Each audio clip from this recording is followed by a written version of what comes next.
Hey everyone, I'm Nancy, just your average 27-year-old. Life took a surprising turn for me a few years ago, and this is my story, straightforward and real. It all began when I changed jobs and became an accountant at a new company. That's where I met Henry. He was the sales guy, confident, charming, with a smile that could sell anything. Our first encounter was in the break room, over the office's finicky coffee machine. "Hey, you're the new accountant, right?" Henry said, leaning casually against the doorframe with a smirk. "Guilty as charged." "I'm Nancy, and you are," I replied, trying to act cool but secretly curious. "Henry, head of sales and the unofficial coffee machine expert," he said with a wink. We both laughed, and from that moment, we hit it off. Fast forward 2 years, and Henry planned the most romantic proposal. A weekend getaway to the beach, dinner at sunset, and then he got down on one knee. It was like a scene from a movie. I said yes without hesitation. Our wedding was simply beautiful and filled with love. Time flew by quickly after our wedding. We began our married life in my grandpa's old house, a charming place full of history that I've always adored. A few weeks into settling down, Henry brought up a big idea. "Babe, have you ever considered taking a break from work? Being a housewife for a while?" Henry suggested one evening, his eyes hopeful. I was surprised. "A housewife? But Henry, I've always been passionate about my career," I replied, trying to hide my confusion. "I understand, Nancy, but work has been going well for me. We can afford it. Imagine no more stress, just focusing on us. Maybe starting a family soon," he said, reaching for my hand. His words were convincing, and I couldn't help but be swayed by his enthusiasm.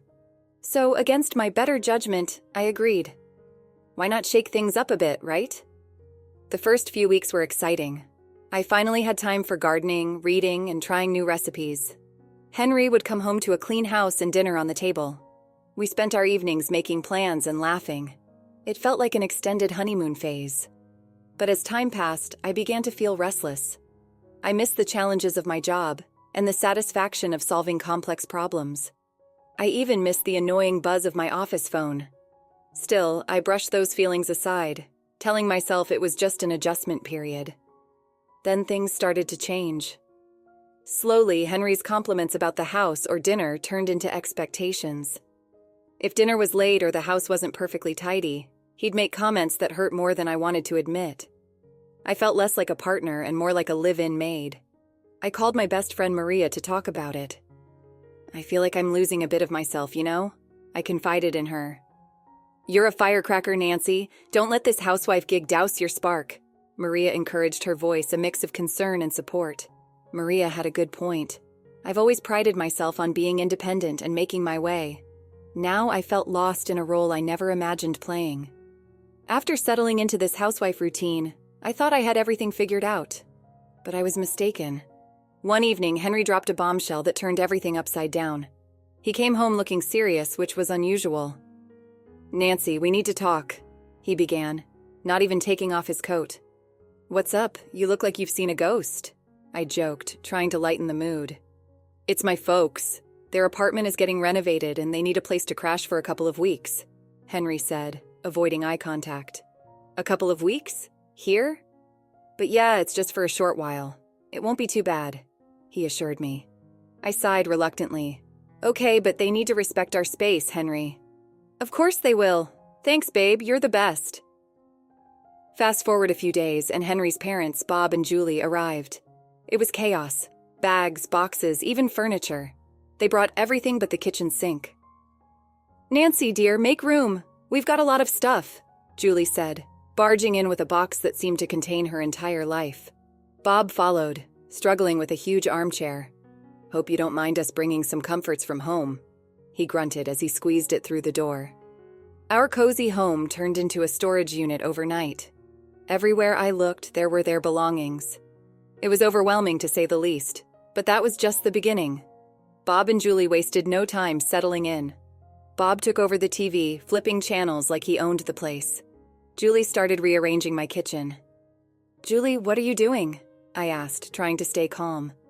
"Oh, just organizing things a bit better, dear. You know how it is," she replied without even looking at me. I bit my tongue, reminding myself it was temporary. But inside, I was furious.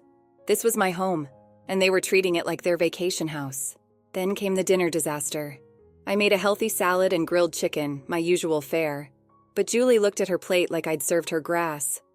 "What's this, rabbit food?" she scoffed, pushing the plate away. "Mom, come on. Nancy worked hard on this." Henry tried to intervene. "It's fine, Henry. I can make something else," I said, though it was far from fine. No, let's order pizza. I need some real food," Bob chimed in, already reaching for his phone. That night, as I lay in bed, I couldn't shake the feeling of being an outsider in my own home. Henry snored beside me, unaware of the turmoil inside me. I was doing all the hosting, cooking, and cleaning, only to be treated like an unpaid maid in my own house. My in-laws, Bob and Julie, had turned my house into their playground. Julie started taking over the kitchen like she was running a military operation. One morning, as I made my usual avocado toast, she marched in and made a face. "What are you eating? Bird food?"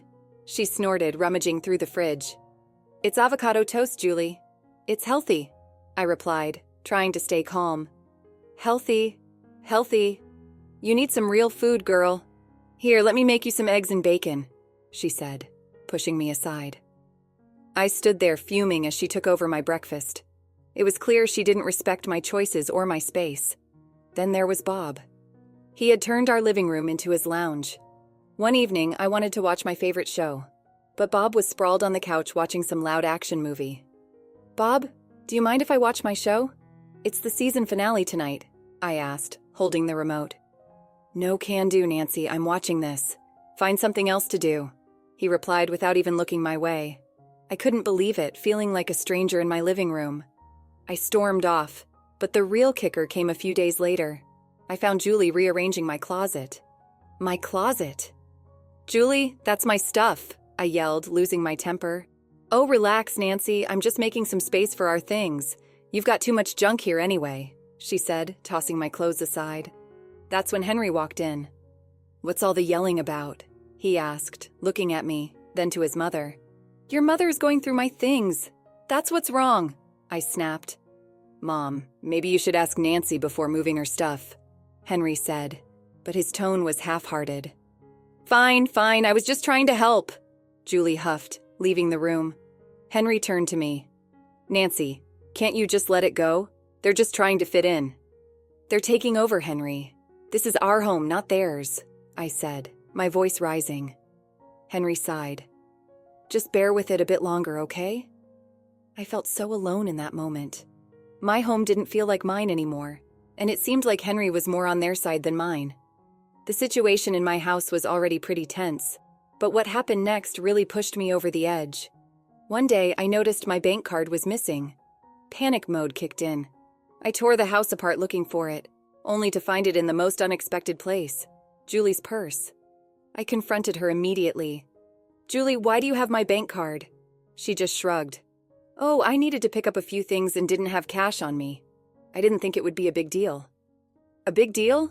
You took my card without asking. That's stealing." I was fuming. Before I could say another word, Henry walked in. "What's all this shouting about?" he asked, looking at me, then at his mother. "Your mom took my bank card and used it without my permission," I explained, holding up the card. He turned to Julie. "Mom, you should have asked first." Julie rolled her eyes. "I just needed a few groceries. It's not like I bought a diamond necklace." I couldn't believe my ears. "It's my money, Julie. You can't just take my things." That's when Henry dropped a bombshell. "Nancy, let's not blow this out of proportion. You live off my money anyway, so what's the big deal if my mom uses it?" I was speechless. His words hit me like a slap in the face. "Your money? I can't believe you're saying this. It's our money, Henry, and our marriage." He just shrugged. "Whatever. It's not a big deal. She'll pay you back." I felt like I was in some bad dream. My husband was taking his mother's side over something so serious. A couple of weeks passed, and the tension in the house became unbearable. I decided it was time to ask the big question. "So, when are you two planning to move back to your apartment?" I asked Bob and Julie one evening at dinner. They just laughed. "Move back? Why would we do that?" Julie said, exchanging a look with Henry. "Yeah, we've decided to stay here. It's much nicer, and Henry doesn't want to waste money on rent for us," Bob added. I turned to Henry looking for some sort of explanation. He avoided my eyes. "Yeah, Nancy, it doesn't make sense to rent a place for them when we have space here," he said. I sat there stunned. My home, my sanctuary was being overtaken. My husband, whom I thought was my partner, was now telling me his parents were here to stay. Just when I thought things couldn't get worse, they did. One day I decided to go for a jog to clear my head, but luck wasn't on my side. I tripped and fell, and the pain was instant. I knew I had broken my leg. Hobbling back home was a nightmare. When I got back, I found Henry and his parents in the living room. "Henry, I think I broke my leg. I need to go to the hospital," I said, trying to keep the pain out of my voice. Henry looked up, annoyed. "What now, Nancy? Can't you see we're busy here?" Julie chimed in. "Oh, stop being dramatic. It's probably just a sprain."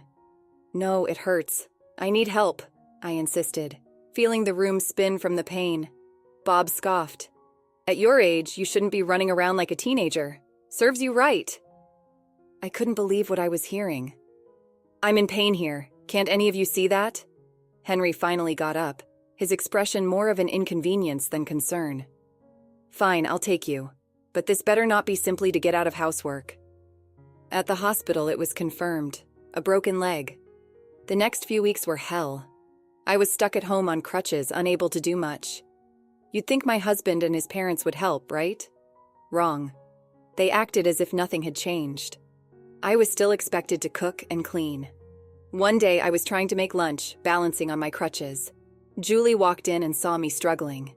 "Can't you do that any faster? We're hungry," she said, not offering to help. "I'm doing the best I can on one leg," I snapped, my frustration boiling over. "Well, it's not good enough. You're being incredibly lazy," Julie retorted.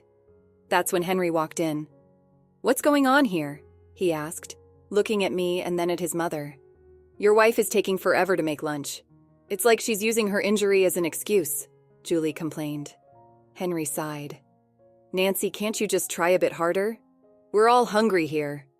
I was in disbelief. "Try harder? I'm on crutches, Henry. What do you expect me to do?" He just shrugged and left the kitchen with his mom, leaving me there seething and in pain. You won't believe what happened next in my in-law nightmare. Just when I thought it couldn't get any worse, it did. A few weeks after my injury, Julie and Bob announced they were hosting Thanksgiving at our house and inviting their relatives over. The news hit me like a ton of bricks. "Thanksgiving at our house?" I asked incredulously. "How am I supposed to manage that with my leg like this?" Julie just waved her hand dismissively. "Oh, you won't have to do much. Just stay out of the way and let us handle it," she said. I was fuming. "This is my house, Julie. You can't just invite people over without asking me." That's when Henry stepped in. "Nancy, it's just a family gathering. Let's not make a big deal out of it." "A big deal, Henry? I can barely walk and now your parents are taking over our house for a party," I said, my voice rising. Bob chimed in. "We thought it would be nice to have a family gathering here. After all, we're all living under the same roof now." And then Julie dropped another bombshell. "Nancy, we were thinking it might be best if you stayed somewhere else for a couple of weeks. With your leg and all, you'll just be in the way." I stared at her, completely dumbfounded. "Stay somewhere else? In my own house?" "Yes, dear, just for a couple of weeks. It's for the best," Julie continued as if she was doing me a favor. I felt my blood boiling. "You want me to leave my house so you can play host? That's insane," Henry chimed in, trying to sound reasonable. "Nancy, it's just for a short while. It'll be easier for everyone." "Easier for everyone? This is my home, Henry. I'm not going anywhere," I shot back, my voice shaking with anger. Bob shrugged. "We thought you'd appreciate not having to deal with the stress of the holiday." That was it. I lost it. "Get out! Both of you! Get out of my house now!" I yelled, feeling a mix of rage and disbelief. Henry's face turned red. "Nancy, you're being unreasonable. They're my parents. You can't just kick them out." "Unreasonable? They're taking over my home and you're letting them!" I practically screamed. Henry's expression hardened. "If you can't respect my parents, maybe we shouldn't be together. Is that what you want? A divorce?" I glared at him, feeling a rush of adrenaline. Without a word, I went to my desk drawer and pulled out a set of papers I had prepared just in case things went south. "What's this?" Henry asked, his voice faltering as he took the papers from my hand. "Divorce papers. I've had them ready for a while now, I said, my voice steady. Henry looked at me, then at the papers and back at me. You serious? You'd go through with this? Yes, I am. I won't be bullied in my own house. Not by you, not by anyone, I said, feeling a strange sense of empowerment amidst the chaos. Julie and Bob just stood there speechless. Henry looked like he had been punched in the gut. The room was thick with tension. Make your choice, Henry, your parents or our marriage, I said, holding my ground. Henry laughed, a cold, hard sound that sent shivers down my spine. Fine, he said, and to my shock, he signed the papers right there and then. You'll regret this, Nancy. You can't even support yourself without me, he said. I watched him, feeling a mix of relief and disbelief. I'll manage, I said, though my voice was barely a whisper. He shrugged. You're lost then. He and his parents gathered their things and left. Just like that, my marriage was over. The moment the door closed behind them, I felt a strange sense of peace. I was alone, yes, but it was a better alternative to the constant tension and disrespect. The first thing I did was change the locks. It felt like I was securing my fortress. Thanksgiving came around faster than I expected. I was still adjusting to my new reality, finding comfort in the quiet of my home and the company of my cat. Then, unexpectedly, there was a knock at the door. I opened it to find Henry, his parents, and a bunch of their relatives standing there ready to celebrate. What are you doing here? I asked, stunned. We're here for Thanksgiving, Nancy. Did you think we were serious about not coming? Henry said with a smug look. I couldn't believe the audacity. You're not welcome here anymore, Henry. This is my house and you're not my family. Not after what you did. Julie piped up. Oh, come on, Nancy, don't be so petty. Let's just have a nice dinner. I stood my ground. No, you need to leave. Now. Henry laughed. You can't kick us out. This was our family home. Not anymore.